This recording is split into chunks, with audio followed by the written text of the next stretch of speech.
I've been transmigrated, dropped right into a novel, stuck as Logan Pierce, the token wealthy villain whose fiancée and the hero team up to destroy, leaving him broke, disgraced, and dead. Before I could even process that bombshell, a grating voice sliced through the opulent buzz of my own engagement party. I object. Ava can't marry you. A man in a blindingly white suit, looking like a cheap imitation of a movie star, stormed into the ballroom, making a beeline for the head table. Julian Vance, Ava Sterling's pathetic, freeloading secret boyfriend, and the hero of the original story. The live chat feed in the corner of my vision exploded.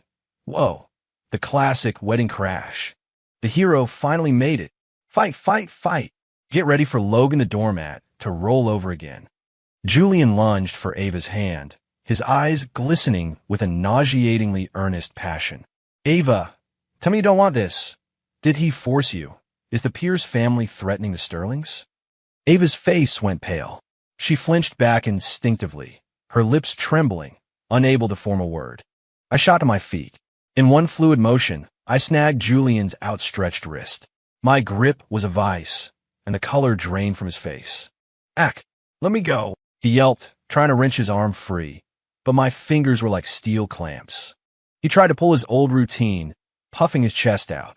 Pierce, let go of me. You're nothing but a...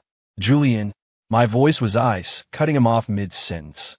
Who gave you the balls to crash my engagement party? Logan, stop it. Ava finally found her voice, still using that old, demanding tone she always took with the original Logan. She rushed forward, ready to intervene.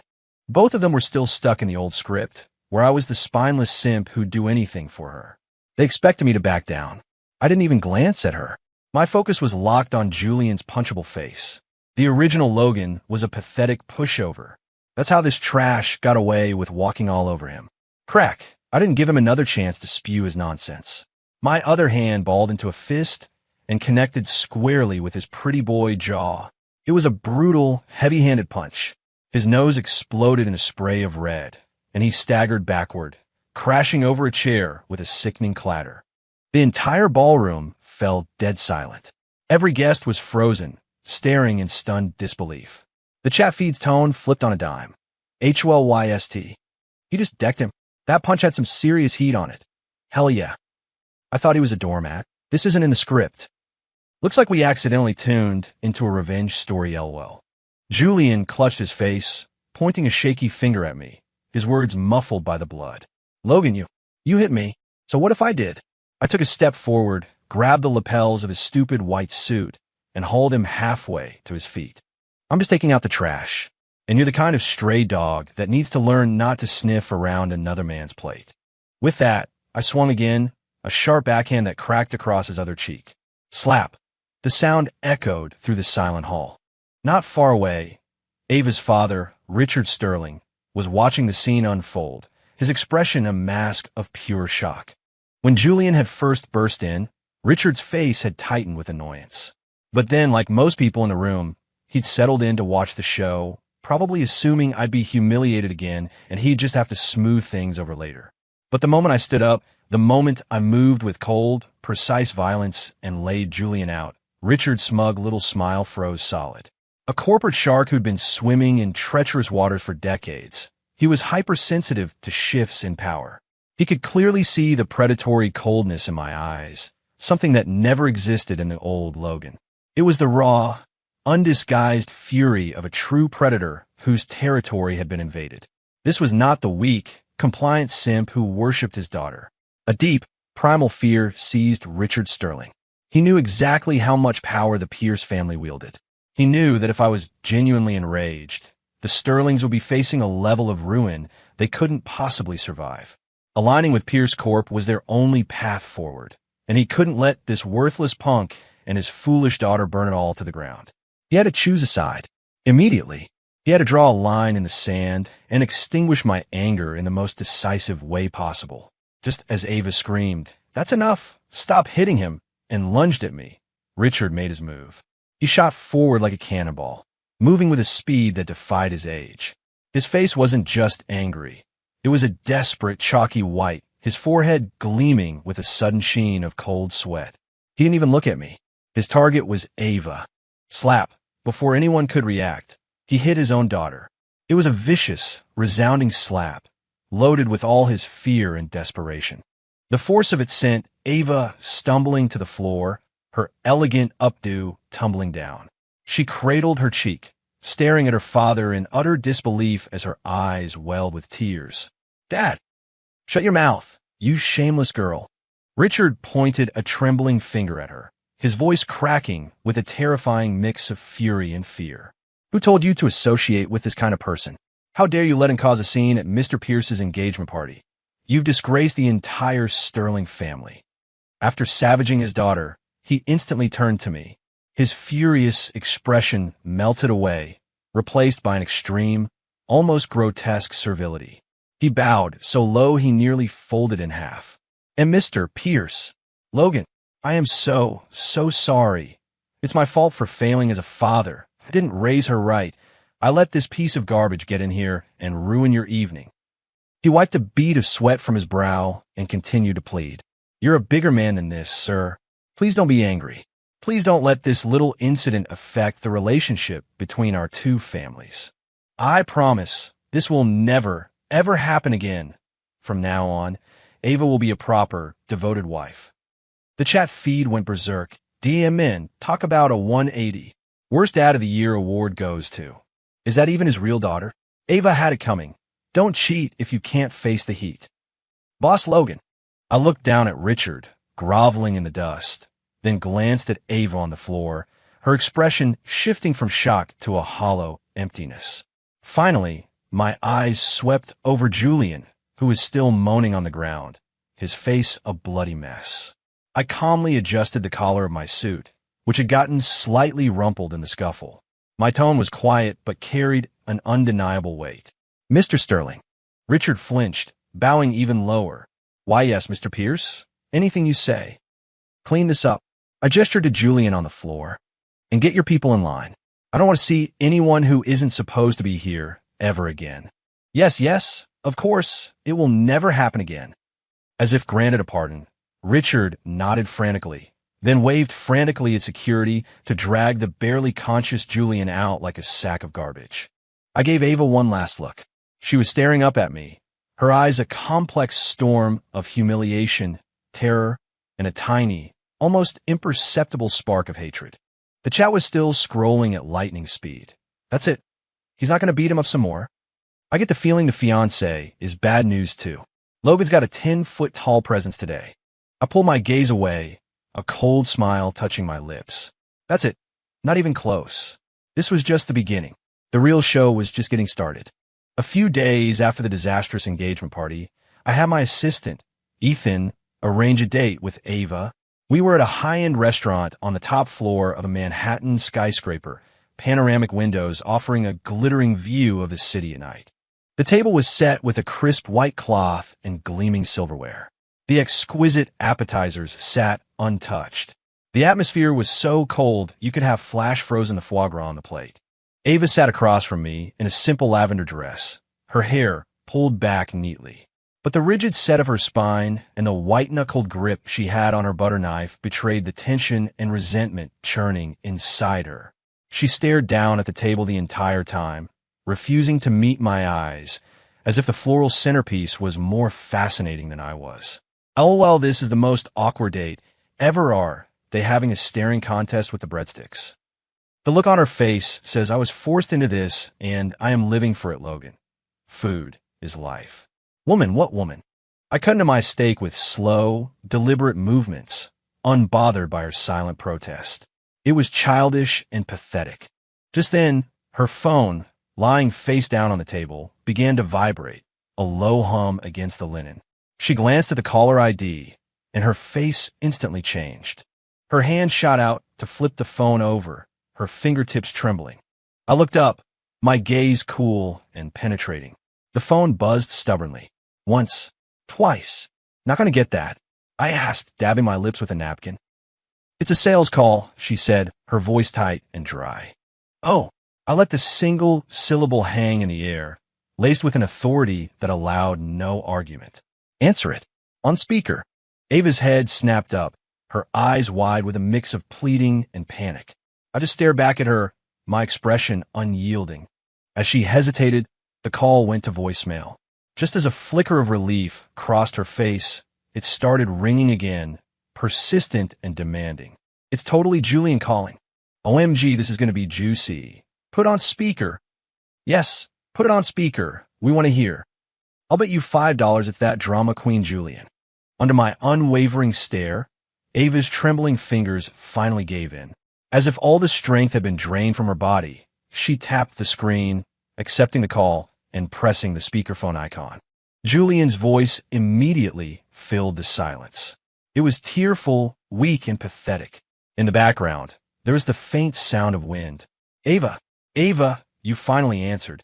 His speech was broken, as if every word was a struggle. I'm in so much pain. I don't think I can go on. Ava's face went chalk white, her lips parting silently. After that day, I've been living in hell. I took a bunch of pills, but it didn't help. Julian's voice hitched with a sickening, desperate sob. The doctor said I have a severe depressive episode with strong suicidal tendencies. Ava, I think I'm really going to die. Julian, Ava's voice was a choked whisper on the verge of shattering. Don't do anything stupid. What's the point of living without you? His voice suddenly grew agitated. Ava, please, will you come see me just one last time? Please, I'm on the rooftop. The one we used to go to. If you don't come, I'm going to jump. I've had enough. No, don't. Julian, don't you dare. Ava shot to her feet, the legs of her chair screeching against the polished floor. Her face was ashen, her eyes rimmed with red. One hand flew to her mouth while the other fumbled for the phone, ready to hang up and bolt. The entire restaurant was now staring at our table. Here we go. The emotional blackmail has arrived, right on schedule. Threatening suicide is the lowest of the low. Don't you fall for it, girl. It's a trap. Logan, do something. You can't let her go. Just as she turned to run. Ava. My voice was quiet, almost devoid of anger, but it landed like a wall of ice, stopping her in her tracks. Her body went rigid. She didn't turn around, but I could see her shoulders trembling as a war raged within her. I didn't get up. I didn't grab her. I simply picked up my wine glass, swirling the deep red liquid inside. I watched the wine cling to the crystal. My tone is casual, as if I were commenting on the weather. Think carefully, if you dare to walk out that door tonight. I paused, finally lifting my eyes to her stiff, retreating back. Every word landed with the force of a hammer blow in the silent restaurant. Before the sun rises tomorrow, I will have every Sterling Industries project frozen. The banks will receive notice to call in every single one of your loans. And that pathetic stock price your family is so proud of, it will be worth less than toilet paper. Your father, your family, everyone with the Sterling name. My voice dropped, becoming even colder. We'll be out on the street begging. Then they'll learn what real desperation feels like. Ava's body shuddered violently, as if struck by an invisible sledgehammer. Slowly, agonizingly, she turned to face me. The color had completely drained from her face, silent tears carving tracks down her cheeks. She looked at me with an expression of utter terror and disbelief. On the phone, Julian was still wailing. Ava, why aren't you saying anything? Are you coming? Are you really abandoning me? Are you trying to kill me? His voice grated in the quiet, elegant space. Ava looked like a ghost, her eyes hollow as she stared at me, as if seeing through me to the impending collapse of her entire world. The knuckles of the hand gripping her phone were white from the strain. A few seconds of dead silence passed. Finally, as if every bone in her body had dissolved, her arm dropped to her side. Using the last ounce of her strength, she spoke to the man on the phone, the man who was still threatening to kill himself for her. Her voice was raw and broken. Julian, I'm sorry. Forget about me. Then she stabbed at the screen, ending the call as if it took every last bit of her will to live. The world went quiet. The phone slipped from her trembling hand, landing with a soft thud on the plush carpet. She collapsed back into her chair as if her spine had been removed, wrapping her arms tightly around herself. She bowed her head and began to sob, not loudly, but with deep, shoulder-shaking agony. Why, yes, she hung up sweet. Guess the choice between a boyfriend and total family annihilation will clear a girl's head. Boss Logan for the win. One sentence to decide life or death. She's crying her eyes out, but why do I feel so satisfied? Julian can go jump for all I care. Don't interrupt our revenge plot. That's some serious power. Logan is a beast. I watched her break down, my expression cold, my heart unmoved. A waiter cautiously approached, picked up the phone, and placed it respectfully on the table before retreating silently. I raised my glass in a mock toast, my voice flat and emotionless. Now, can we finally have a peaceful dinner? After that unforgettable dinner, my re-education of Ava began in earnest. It was no longer confined to the occasional date, but seeped into every corner of her existence. On the surface, her freedom wasn't restricted, but that was just an illusion. My assistant, Ethan, would coincidentally appear at Sterling Industries to discuss partnership details with Richard, details that held the Sterling family's fate in a chokehold.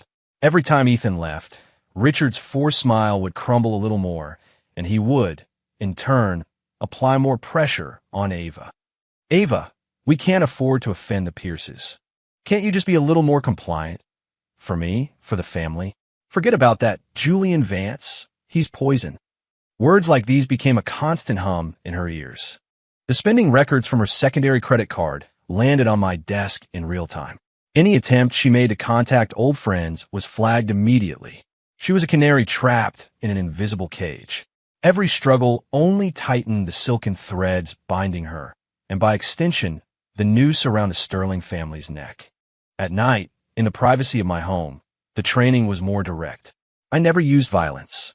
Instead, I used a cold, absolute control. A single look, a simple gesture, demanded her complete obedience. Every forced intimacy, every moment she had to submit, chipped away at her pride, pushing her deeper into despair and a twisted sort of dependence. She began to instinctively lower her gaze in my presence. Her voice grew softer. Sometimes, if I suddenly looked at her, I could see a faint, almost imperceptible tremor run through her body. This level of control is making my skin crawl. Is he taming a wild animal? Not gonna lie. It's kinda hot. She's miserable, but she made her bed when she chose the wrong guy. Is this the start of Stockholm Syndrome? One afternoon, I took Ava to the opening of a private art gallery. She wore a white gown I had selected for her makeup flawless. She clung to my arm, a well-practiced, pleasant smile fixed on her face as she navigated the sea of sycophants and social climbers. While I was speaking with the gallery owner, a figure darted out from a shadowed corner and seized Ava's wrist. It was Julian. He looked worse than ever, gaunt and haggard, his eyes sunken, a scruffy beard shadowing his jaw. His expensive suit was wrinkled and stained. He gripped Ava's arm tightly, his eyes blazing with a toxic mix of anger, desperation, and a wild, obsessive fixation. "Ava," he rasped, his voice choked with emotion. "Why? Why won't you answer my calls? Why did you block me? Tell me, did he make you do it? Is he threatening your family?" Ava, terrified by his sudden appearance, went sheet white. His grip was painful, and she frantically tried to pull her arm away, her eyes darting around the room, searching for me. "Julian, let go. Let go of me," she pleaded in a harsh whisper, terrified of drawing attention. "I won't. Not until you tell me the truth." Julian's voice rose, his emotions spiraling out of control, causing a few heads to turn. "Look at you. You're not the Ava I knew. You're like a doll with no soul. What has he done to you?" He reached out to touch her pale cheek, but she recoiled in horror. WTF, the ex-boyfriend is back on the scene. This guy just doesn't give up. Making a scene in public like this is so trashy. "Ava, call security. What are you waiting for?" Just then, I concluded my conversation and walked calmly back toward them. The crowd parted from me instinctively. My gaze fell on Julian's hand clamped around Ava's wrist, and my eyes went razor sharp. Seeing me, Julian, like a cornered animal, didn't let go. He pulled Ava closer, snarling at me. "Pierce, what did you do to her? You're a monster. All you know is how to use your power to crush people." I didn't get angry. A faint, mocking smile even touched my lips. My gaze, however, went right past him, locking onto the trembling, terrified Ava. "Ava," I said. My voice was calm, but it struck her frayed nerves with the force of a physical blow. "Tell him. Her body jolted. She looked from the manic Julian to me, my face impassive but my eyes as cold as a winter grave. Richard's pleading face, the teetering empire of Sterling Industries, the suffocating control of the past weeks. It all flashed through her mind. "Ava, don't be afraid," Julian urged. Tell him you don't love him. You love me." Ava squeezed her eyes shut, her long lashes trembling. When she opened them again, they were filled with a dead, shattered resolve. With a sudden, violent wrench, she tore her arm from his grasp. The force of the movement made her stumble, and I reached out, my hand landing firmly on her waist to steady her. She flinched at my touch, but didn't dare pull away. She lifted her head and looked directly at Julian. Her voice was hoarse, but unervingly clear, each word seeming to cost her everything she had left. "Julian, go home. It's Logan I love. Please, don't ever bother me again." Silence. The frantic anger on Julian's face froze, melting into utter shock and disbelief, as if he'd just heard a foreign language. He stared at her, truly seeing her for the first time, his lips trembling, unable to speak. The surrounding guests held their breath. My hand tightened on Ava's waist, pulling her flush against my side in a clear display of ownership. I looked at the ashen-faced Julian, my voice dripping with ice. "You hurt her." Those 3 words seemed to snap him out of his trance. The shock in his eyes morphed into pure, venomous despair. He shot Ava one last look, a look that promised retribution, then turned and stumbled away, disappearing through the crowd. Watching him leave, Ava's body went limp. The only thing holding her up was my arm around her. Her face was transparently pale, her eyes vacant, as if her soul had just walked out the door with him. Wow, right for the jugular. I mean, she said what she had to say, brutal. That look on Julian's face. I almost feel bad for him. Almost. Is it over? Has she finally been broken? Logan, not a huge blow, but maximum emotional damage. The chat is loving this more. Ignoring the curious stares, I leaned down, my lips close to her ear. In a voice only she could hear, I delivered my cold verdict. Adequate performance. Ava's body trembled violently in my arms.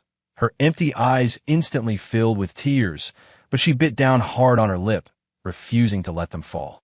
I kept my arm around her and turned back to the party, nodding politely to the other guests, as if nothing more than a minor, insignificant interruption had just occurred, and she was nothing more than a beautiful, obedient trophy in my arms, one whose ownership I had just publicly demonstrated.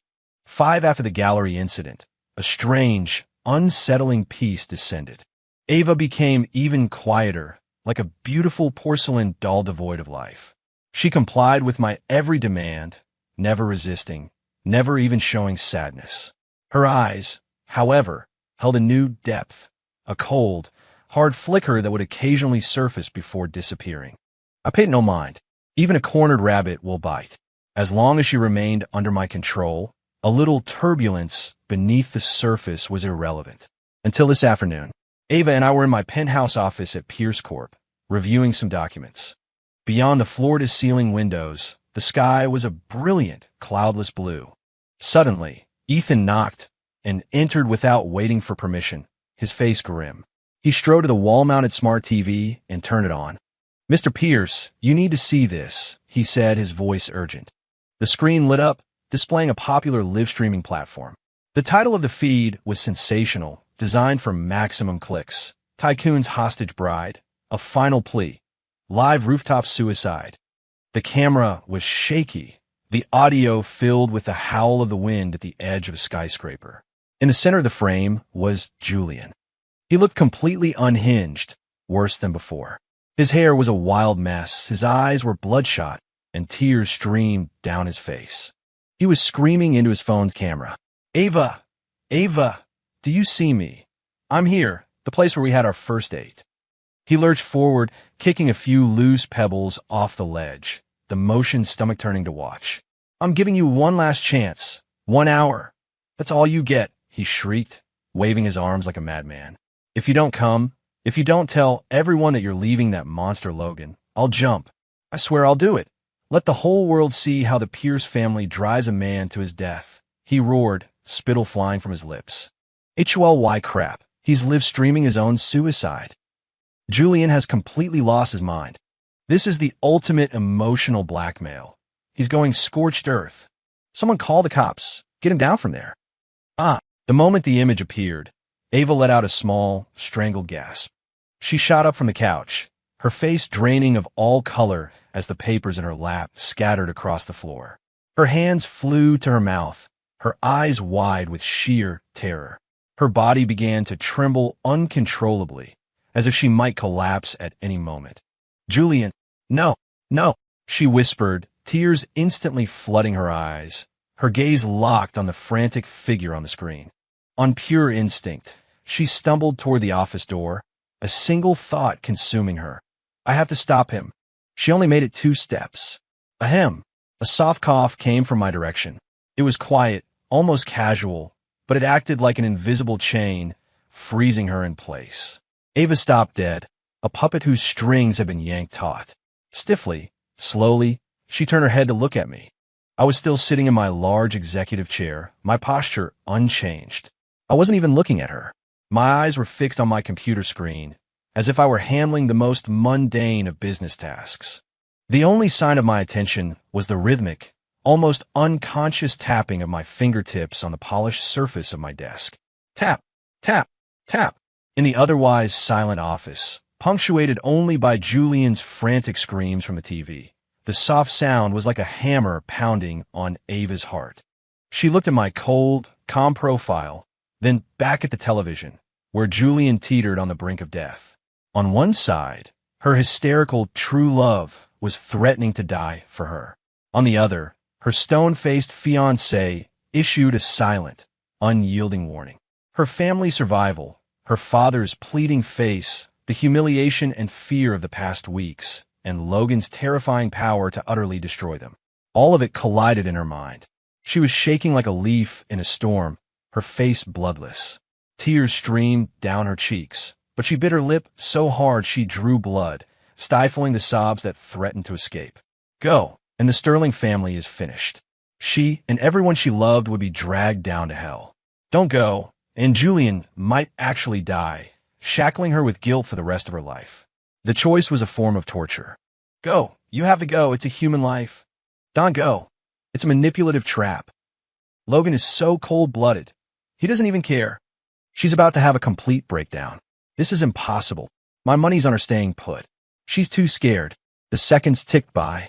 On the screen, Julian's pleas grew more desperate and unhinged. Ava, I know you're watching. You've really made your choice, haven't you?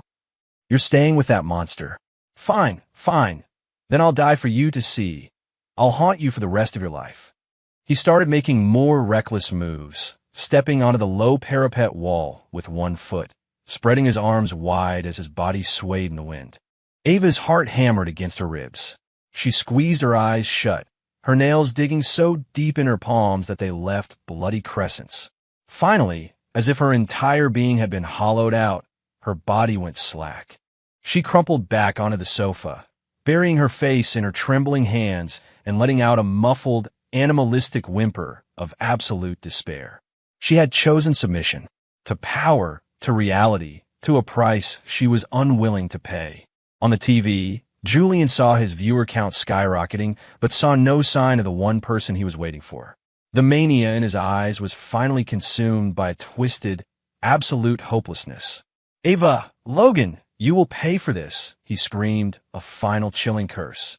In his emotional state, his foot slipped, or perhaps he truly meant to do it, and his body pitched forward. The camera spun wildly, a blur of sky and concrete. A sickening, dull thud echoed from the phone's microphone, and the live feed went black. The office was plunged into a dead, ringing silence, broken only by Ava's shattered, suppressed sobs. She lifted her head, her gaze fixed on the dark screen, her eyes terrifyingly empty, as if her soul had just plummeted with him. He actually jumped. Holy SD, he really did it. He was annoying as hell, but he didn't deserve to die. Live-streamed suicide. That's beyond messed up. Logan didn't even flinch the entire time. That level of composure is terrifying. I slowly raised my head, my eyes finally moving from my computer to the blank television screen. My expression was unreadable. Then, my gaze shifted to Ava, who was collapsed on the couch, lost in a storm of tearful despair. After a few seconds of silence, I spoke. My voice was calm, even tinged with a cold, dismissive irony. There, quiet now. Julian's death was a stone thrown into a deep lake. It made waves, but the ripples quickly subsided. The police ruled it an accidental fall. The media frenzy lasted a few days before being swept away by the next big story. On the surface, everything returned to normal. Ava became unervingly docile. She no longer showed any sign of rebellion or even grief. She played the part of the future Mrs. Pierce to perfection, accompanying me to events with a graceful smile, her manners impeccable. She complied with my every request, public or private, with absolute obedience. At night, she became almost unnaturally eager and cooperative, though deep within her seemingly passionate eyes, there was a flash of something cold and robotic, a profound numbness. Is she completely broken now? This quiet is kind of freaking me out. Something's not right here. The calm before the storm. I bet you she's planning something big. She began visiting her family more often, under the pretext of checking on my father and keeping him updated.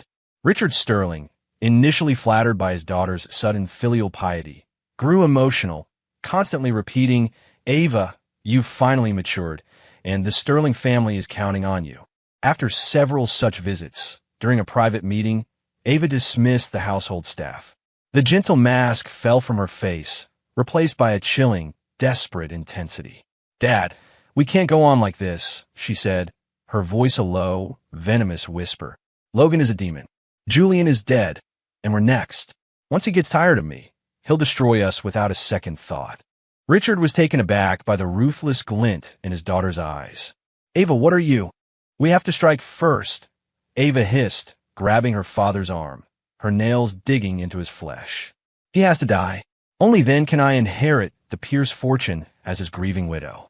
Only then will the Sterling family truly be safe."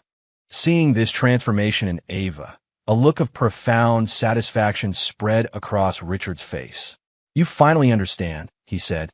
He reached into his pocket and carefully produced a small glass vial wrapped in velvet. It contained a clear, odorless liquid. "This is called Spectre. I acquired it on the black market. A few drops are all it takes. It induces heart failure within hours, making it look like a natural death." Ava stared at the vial, her expression stunned. "Dad, you had this."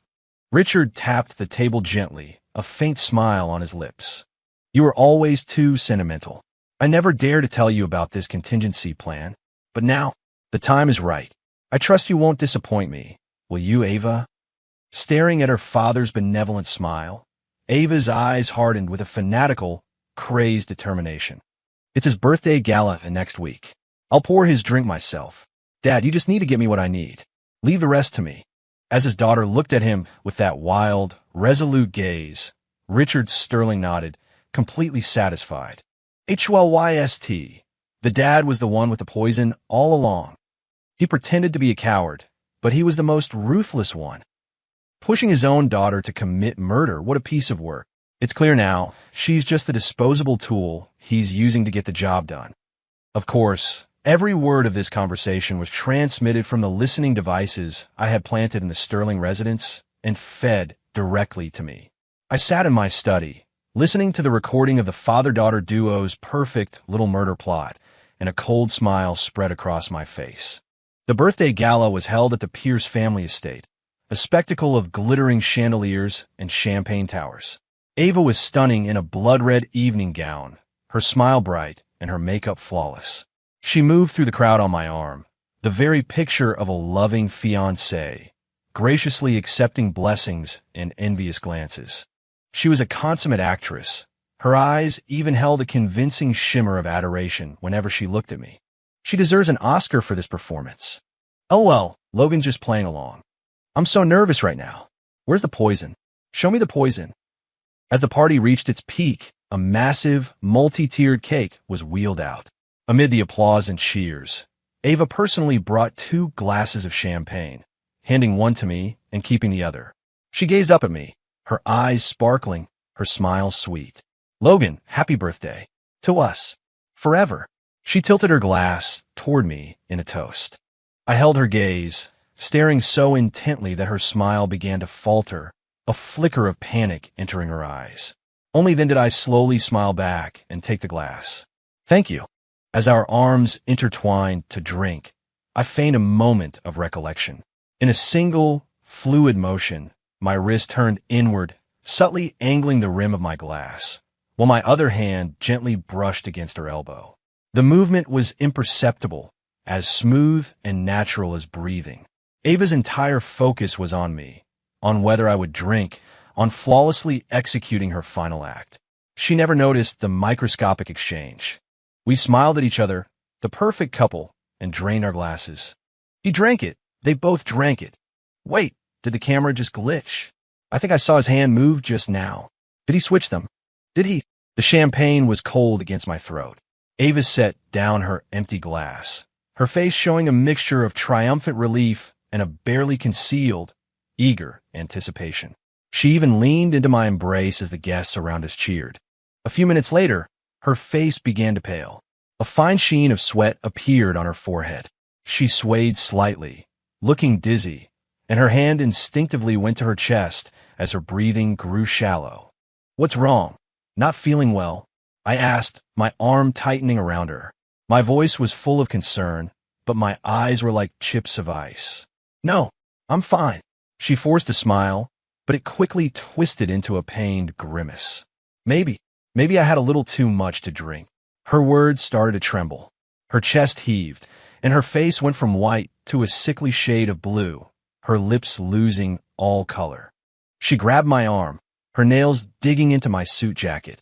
Her eyes were wide, staring at me, filled with a dawning, absolute horror, disbelief, and the soul-shattering despair of sudden understanding. The wine, she choked out, the words barely audible. What about the wine? I whispered, leaning close to her so only she could hear. Is there something wrong with the taste? My dear Ava, her body went rigid, then began to convulse violently. She crumpled, knocking over a nearby table with a crash of breaking china that silenced the room. The guests gasped in horror, surging forward. Ava, what's happening? Richard Sterling screamed, shoving his way through the crowd, his face a mask of terror. I immediately dropped to my knees, cradling her spasming body, my face a perfect picture of panic and fear as I roared at the onlookers. Call a doctor. Somebody call 911. Call the police now. It was the poison. She's the one who was poisoned. But Logan is fine. So he really did switch the glasses. My God, she played herself. The ambulance and police arrived quickly, but by the time they got Ava onto a stretcher, she had stopped breathing. Her once beautiful eyes were wide open, frozen in a final, silent scream of terror and disbelief. The police investigation was swift and decisive. The poisoned champagne glass, combined with traces of the rare toxin found under Ava's fingernails, formed an ironclad case. Following the trail, they quickly uncovered Richard Sterling's black market purchase of Spectre and the encrypted calls arranging it. When combined with the anonymous security footage I provided of their planning sessions, the truth became horrifyingly clear. Ava Sterling and her father, Richard, had conspired to murder Logan Pierce to seize his family's fortune. But in a tragic twist of fate, Ava had accidentally consumed the poison herself. In the interrogation room, Richard Sterling broke down completely, confessing to everything in a blubbering, incoherent mess. But it was far too late. Just as I thought, Logan played them perfectly. What a count to move. Genius. The Sterlings were both greedy and stupid. The perfect crime. No, the perfect Uno reverse card. With the investigation closed, Ava Sterling was dead by her own hand, and Richard Sterling was sentenced to life in prison for conspiracy to commit murder. Sterling Industries was left rudderless. The stock price evaporated overnight, and creditors swarmed. As the victim and Ava's legal fiancé, I initiated proceedings to absorb the collapsing company. The takeover was ruthless and breathtakingly fast. Within a week, the once prominent Sterling family was nothing but a footnote in business history. Their entire empire was assimilated into the vast portfolio of Pierce Corp. A few days later, I stood alone in my office on the top floor of the Pierce Corp Tower. The city lights glittered below, a galaxy of stars conquered and laid at my feet. Ethan entered silently. "Mr. Pierce," he reported respectfully, "all legal proceedings are complete. Sterling Industries no longer exists." I swirled the red wine in my glass, watching the liquid stain the crystal in a perfect arc. I didn't turn around. "Good," was all I said. Outside, the neon lights of the city painted streaks across the glass, outlining the shape of a cold, glittering world that was now mine to command. Congrats to Boss Logan on the successful acquisition. The empire expands. His strategy, his nerve, it's flawless. The chat officially signs off. GG's Logan.